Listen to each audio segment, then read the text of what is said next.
Kolkata Netaji indoor স্টেডিয়ামে অনুষ্ঠিত প্রতিযোগিতায় অংশ নিয়ে প্রথম ও তৃতীয় স্থান জলপাইগুড়ি ছাত্রছাত্রীরা।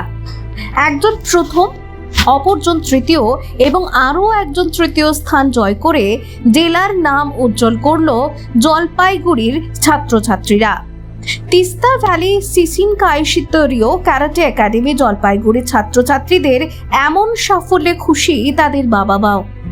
জলপাইগুড়ির তিস্তা ভ্যালি সিসিনকাই শিতরীয় ক্যারাটে একাডেমির প্রশিক্ষক কর্ণধার সিহানদাই শুভঙ্কর দে বলেন, আমাদের একাডেমি থেকে এবার দুজন খেলোয়াড়ই আন্তর্জাতিক প্রতিযোগিতায় অংশ নিয়েছিল।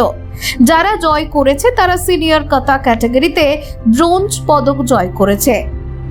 তারা হলেন দেবজিৎ রায় এবং সাব জুনিয়র কাতা ক্যাটাগরিতে স্বর্ণ পদক ও কুমেতে ক্যাটাগরিতে ব্রোঞ্জ পদক জয় করেছে জয়িতা দেববর্মন। আগামীতে একাডেমির খেলোয়াড়েরা আরও বড় সাফল্য অর্জন করবে এবং জলপাইগুড়ি তথা উত্তরবঙ্গের নাম উজ্জ্বল করবে বলেই আশাবাদী সকলে। আমার নাম সেন্সর দেবজিৎ রয়। আচ্ছা, কি হয়েছিল? আমি 9th ইন্টারন্যাশনাল চ্যাম্পিয়নশিপে কাতা ইভেন্ট, সিনিয়র কাতা ইভেন্টে ব্রোঞ্জ মেডেল অর্জন করেছি। আচ্ছা, কেমন লাগছে এটা করে? বেশ ভালোই লাগছে, কিন্তু আরও ভালো করতে হবে। আচ্ছা, বাড়ির লোক কতটা খুশি? বাড়ির সবাই খুব খুশি। এ ভবিষ্যতে কি করার ইচ্ছে? ভবিষ্যতে এটাকে আরও এগিয়ে নিয়ে যাওয়ার ইচ্ছা আছে। আচ্ছা, নাম কি? আমার নাম জয়িতা দেববর্মন। আচ্ছা, কি হয়েছে? গত 25 তারিখ, 26 তারিখ, 27 তারিখ এই 3 দিন আমাদের karate 9th international karate championship অনুষ্ঠিত হয়েছিল কলকাতায়।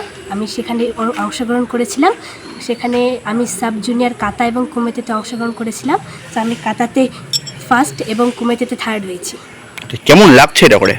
আমার খুব ভালো লাগছে। আচ্ছা, ভবিষ্যতে কি করার ইচ্ছে? ভবিষ্যতে এটি নিয়ে আরও চর্চা রাখার ইচ্ছা এবং আরও ভালো করার ইচ্ছা। আচ্ছা, এটা কি প্রথম না এর আগে করেছো? আগেও করেছিলাম। কোথায়? এর আগেবার ধূপগুড়িতে করেছিলাম, তো রাজগঞ্জে, ধূপগুড়িতে আরও অনেক জায়গায় করেছিলাম।